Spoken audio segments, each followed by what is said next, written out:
So for the media show and tell this week, I found an article that I kind of enjoyed reading. This is from News 7. I'm sure it's also on a bunch of other sources for news as well.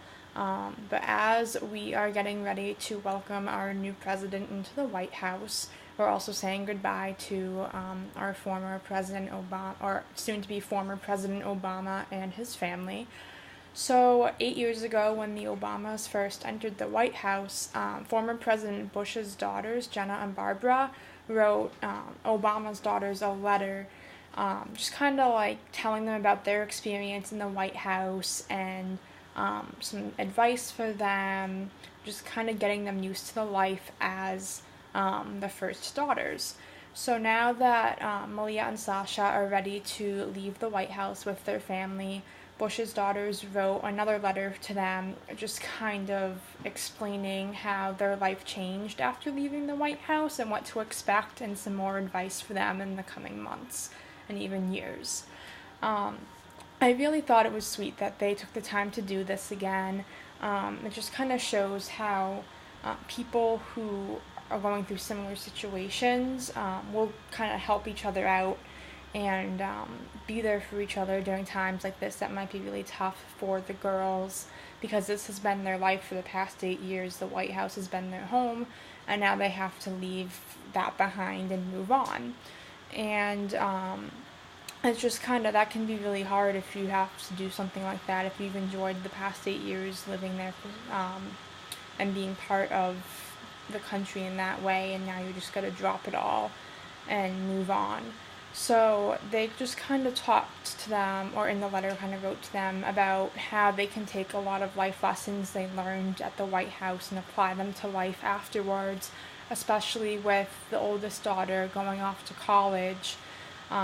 She's going to need a lot of those lessons, and they just kind of talked to her about how she doesn't have to go into college being famous and being the first daughter. She can now start her life over and just be a regular girl going to college, and not have to worry about the fame that comes along with it. So it was really good to kind of read. They have bits and pieces of the letter in the article. I'm not going to read all of it for you because it definitely gets lengthy. But they also talked about how when they went to college and having the background of being growing up in the White House, it kind of changed the path they wanted to take in life, and they kind of thought about their majors more and decided to change things up a little bit. And that might be something that Malia, once she goes to college, finds that some of the lessons she's learned from the past 8 years, she wants to kind of change up what she's doing in college because of those lessons. And they also talked about how you need to really stay in contact with all the people that have been there for them during their 8 years in the White House.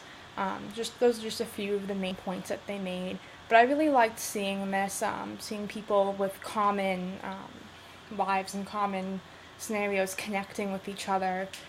It's good that the media shows this side of everything that's going on right now, because with President-elect Trump coming into the office, a lot of people are really on edge with that, and there's a lot going on right now with just the whole inauguration coming up, and the past few months have been really everyone's kind of been on edge about the whole election. So it's nice to see something like this come into the media and bring a new side into the change that America is going to be going through in the next few weeks, and just kind of see people who are similar coming together and helping each other out. So I really liked reading the article. It was interesting.